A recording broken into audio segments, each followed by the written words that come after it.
a decade, we learned, laughed, and loved to watch Melissa Gilbert grow up as Laura Ingalls Wilder on the NBC drama Little House on the Prairie. I have seen every single episode many, many times.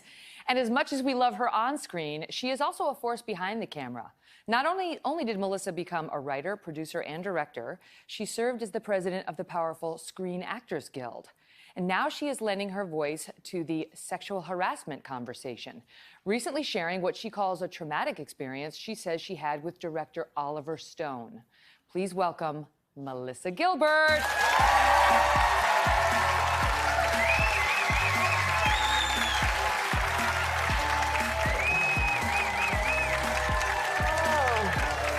Thank you.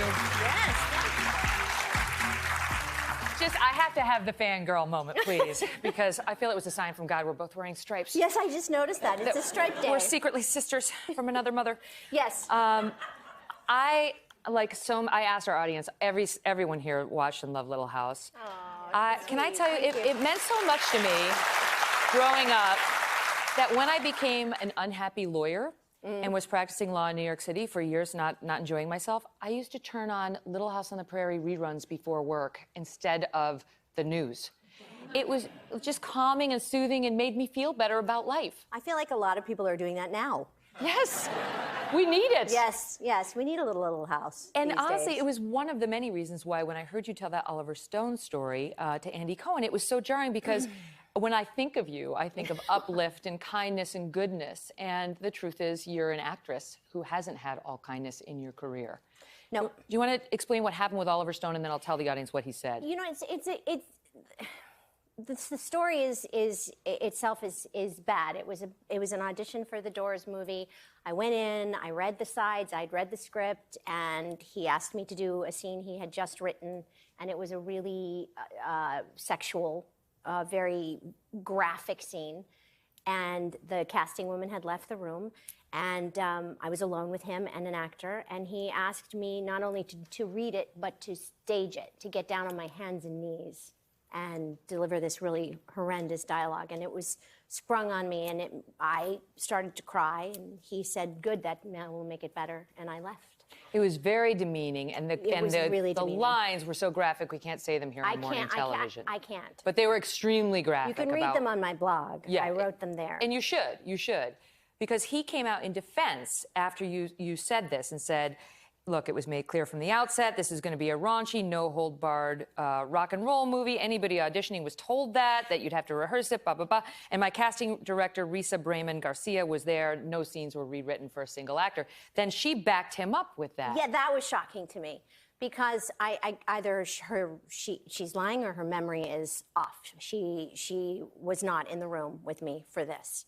It was me, and it was he and I, and that was it.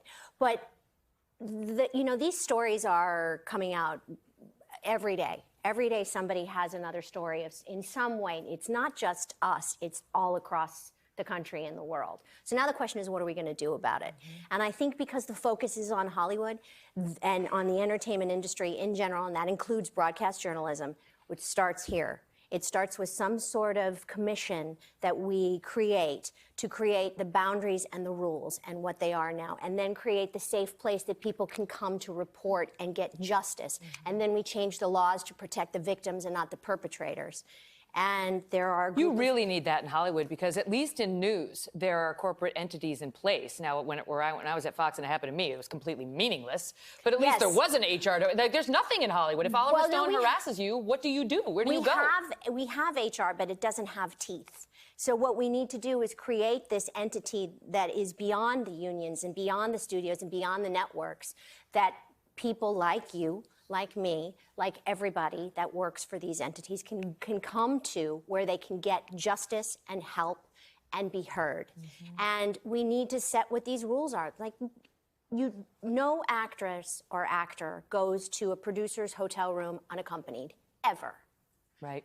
That's simple and easy. If you are auditioning for a show, a film or a television show that has sexual content, there is someone else in the room, just like there's always a nurse in the room when you go to the gynecologist. Like this casting director doctor. claims she was there when Melissa had this extra raunchy scene, and Melissa says she wasn't. She left, wasn't. Now, and it got raunchier and was more extreme than what wound up in the movie. Yes, exactly. And she may have been there when other women did it. I've heard other women did audition for that scene. There were women that were made to simulate orgasms in that room for him.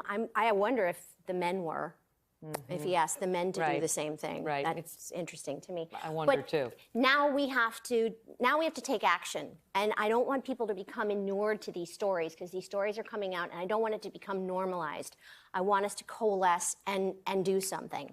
And so, you know, I am trying to now gather all of us together and try and form some sort of entity that will... That is a whole new Half Pint production. That's the name of her company, Half Pint Productions. Yes, Remember it Half is. Pints? Okay, now, the reason that Melissa's coming on, not just to talk about Oliver Stone, but she has a new play. I do. Okay, it's called The Dead, 1904, based Yes. on the James Joyce short story. Yes. And it's immersive. Yes. So if you want to go see this while you're in New York City, they're going to get to basically eat with you, walk around a townhouse with you.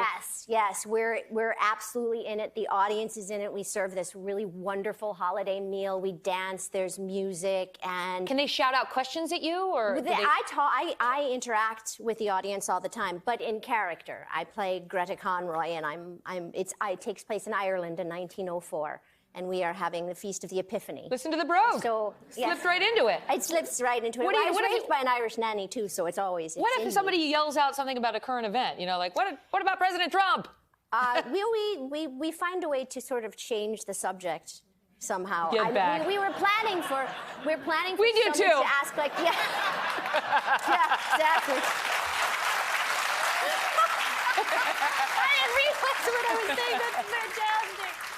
Yeah, no, that he has no place in The Dead 1904. I can tell you that for sure. I cannot wait to go see this. I love immersive dinner theater, freaking love it, and it's Melissa Gilbert, for God's sake. Yeah. Go see it, The Dead, 1904. It's wonderful to meet